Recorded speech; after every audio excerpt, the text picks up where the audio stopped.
প্রধানমন্ত্রী চাই না, আমরা দেশের মানুষের অধিকার চাই।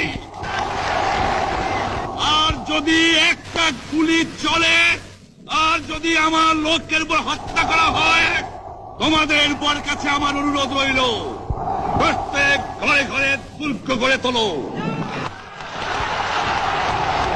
তোমাদের যা কিছু আছে তাই নিয়ে শত্রুর মোকাবেলা করতে হবে,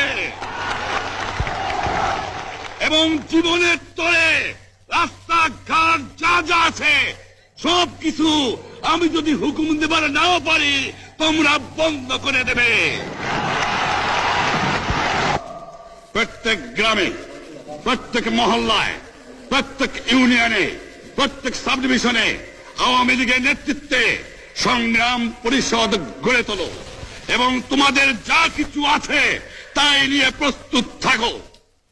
মনে রাখবা, রক্ত যখন দিয়েছি, রক্ত আরো দেব, এদেশের মানুষকে মুক্ত করে ছাড়বো ইনশাআল্লাহ। এবারে সংগ্রাম আমাদের মুক্তির সংগ্রাম, এবারে সংগ্রাম স্বাধীনতার সংগ্রাম। আপনারা আমার উপরে বিশ্বাস নিশ্চয়ই রাখেন। জীবনে আমার রক্তের বিনিময়েও আপনাদের সঙ্গে বেইমানি করি নাই।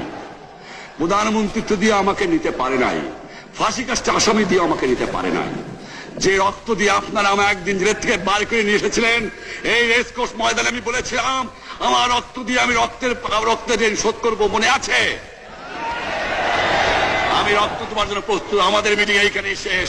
আসসালামু আলাইকুম। জয় বাংলা।